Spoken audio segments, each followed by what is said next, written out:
Hey there. Today we are going to talk about why cardio sucks. So, for those of you who don't know me, my name is Amie Hornaman. I'm a functional medicine practitioner and I specialize in treating thyroid conditions and hormone imbalances. So, you're going to screw up your hormones and your thyroid if you are a cardio king or queen.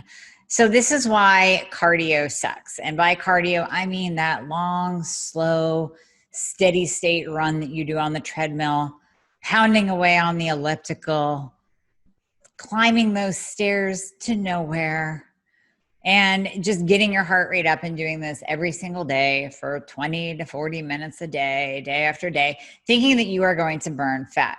In reality, if you really look at your Apple Watch, look at your Fitbit, how many calories do you actually burn when you're doing cardio? Very, very little. Maybe you get 2, maybe 400 if you're a dude. But that's not a lot. You can eat that in the blink of an eye. That's not a lot of calories. What is going to give you longevity and help you burn fat and help you just look better overall is good old fashioned weight training. Now, if you want to do some high intensity interval trainings, if you're doing CrossFit, if you're doing something like Orange Theory or iRock Fitness here in Erie, that's fine because you are building muscle, strengthening your cardiovascular system, getting your heart rate up all at the same time.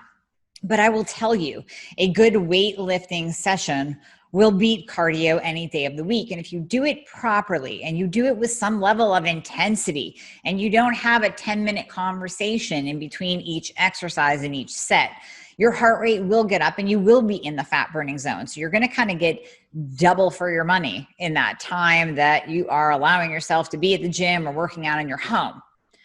Cardio will drop your T3 levels. Why is this important across the board? You might be sitting there saying, what's T3? I don't have a thyroid problem. What are you? She's talking about thyroid again. Yes, I am, because you all have a thyroid, unless you've had a thyroidectomy, and this is important for you as well. You don't want your T3 levels to go down. T3 is the active thyroid hormone. Every cell in your body needs it.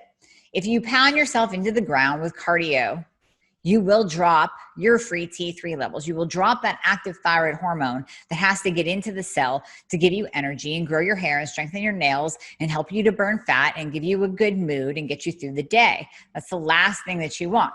You want good energy throughout the day. You want nice, healthy T3 levels. If you do have a thyroid problem and you're on thyroid hormone replacement and you are still struggling to get optimal, well, then you probably need to reach out to me so I can help you and fix you. But the last thing you want to do is keep pounding away on cardio, crossing your fingers and wishing on a rainbow that you're going to burn fat. It's not going to work.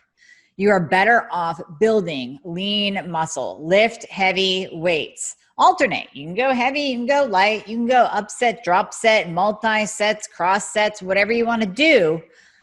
But do not waste your time on a treadmill, elliptical, step mill. You are doing nothing. I promise you this. You are doing absolutely nothing. You are actually dropping your metabolic rate. And some of you are actually burning your own muscle tissue, by the way.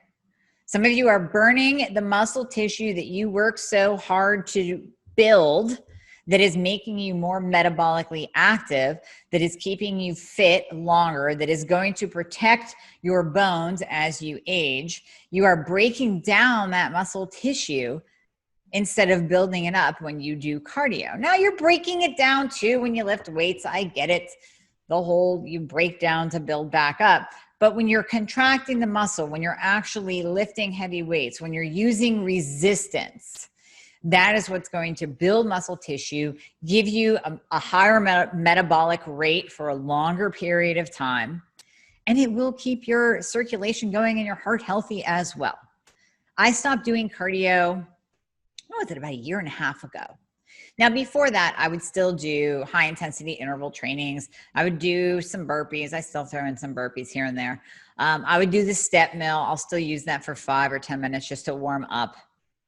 But besides that, I do not do cardio anymore. If my heart rate gets to 160, 170, it's because I'm kicking my own ass with weights and lifting heavy to build muscle.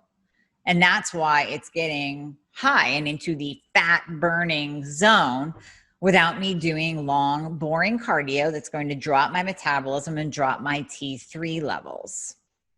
So I give you a challenge. Can you, cardio queen and king, can you go 1 week without getting on the damn treadmill or elliptical?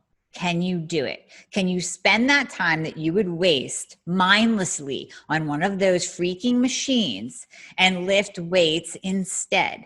I know you can do it. I have faith in you. For those of you who are addicted, this is going to be a huge mental struggle. It is going to mess with your mind this week. But if you do it and you do this week, then maybe you can do next week, and then you can do the next week after. And I have turned people, I have made believers out of this method of lifting heavy, getting your heart rate up by kicking your own ass and getting off the machines. So give it a try.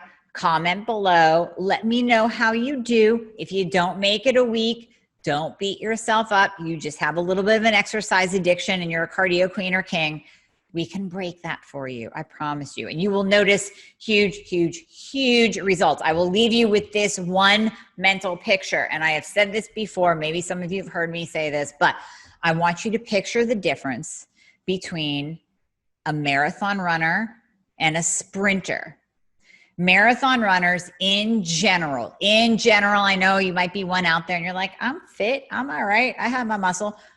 Marathon runners tend to be skinny fat. They do not have these big bulging muscles when they're running. They kind of have a little bit of loose skin and they look thin, but they're kind of a skinny fat because that training for those long runs involve a breakdown of muscle tissue. Now picture a sprinter, right? The guys you see running 100 meters, 400 meters, doing hurdles. They are machines. They have these shoulders that boom, their legs are like bam, right? Pardon my sound effects. But they are muscular and lean at the same time. They could probably step on a stage at a bodybuilding show and win and then go out and run some sprints because it's that quick, fast, high intensity, boom. That's all they're doing. They're not burning off their muscle to train. And I guarantee you they're hitting the weight room pretty darn hard to have those massive legs to go faster in a short amount of time, right? So adaptively, if you have a lion chasing you or a bad guy chasing you, you want to run really, really fast. You're not going to do that training for a marathon. You are going to do that by doing quick bursts of cardio, maybe do a sprint or two, that's fine. And then lift heavy weights and build those muscles to make you fitter and leaner and have a higher metabolism and faster and more functional as a human being. So I hope this helps. This is why cardio sucks. If you need any help, reach out to me. Can't wait to see your comments on my challenge.